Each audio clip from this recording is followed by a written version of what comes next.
again, I asked that question I asked to Manasseh.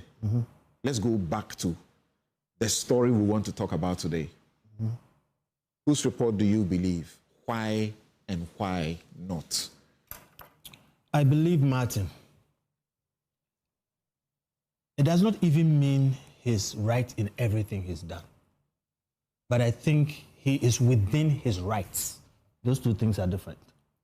He may not be right. He may ultimately be proven not to be right in the things he's done. But he is within his rights. And the OSP, as a public office, is not conducting themselves, at least to the standard that we expect, for instance.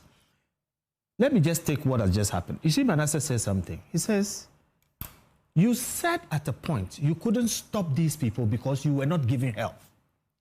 That's one. It's not true. I beg you, let me finish.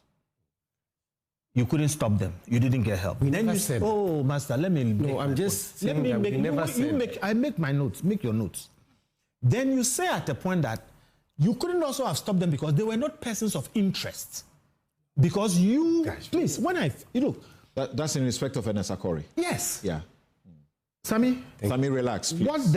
You lost me, even sitting here trying to follow you. So I think the public, you lost it. So you hear our little minds and correct us. OSP, you have a major case like this. The heart of Martin's problem is that you sat down for these people to leave, and for a year you were talking. I came onto this program to say they have not even been charged. We all have our issues. Then you say you couldn't stop them because at the time you hadn't started your investigations and you hadn't determined who were persons of interest. And Manasseh is telling you that we did work before you started and we named people and said things. In other words, you could have even looked at our work and had some idea of who to deal with. So if something you ask me, who do I believe? There are so many lapses and little flaws, and nobody is asking for anybody to be perfect.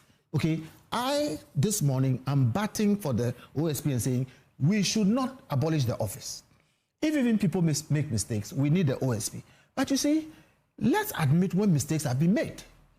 And then let's see what to do to make them better. But to say that you couldn't have done anything about it, and then the same person comes and says that, oh, we tried to do something about it, but we were not helped, you don't make your work credible enough for us to believe. So the short answer to your question is, I believe Martin. I also believe Martin because of some of the other things that we're going to see, because the OSP's conduct is unbecoming. I think they're acting a bit lawlessly beyond their jurisdiction, and I think they're spending their energies on the wrong things. So look, I believe Martin, again, because he is within his rights. Okay. On that specific even if he's issue, not right. On that specific issue, why? What is the problem? There are two sides to every story. Even three. Okay, there could be a third.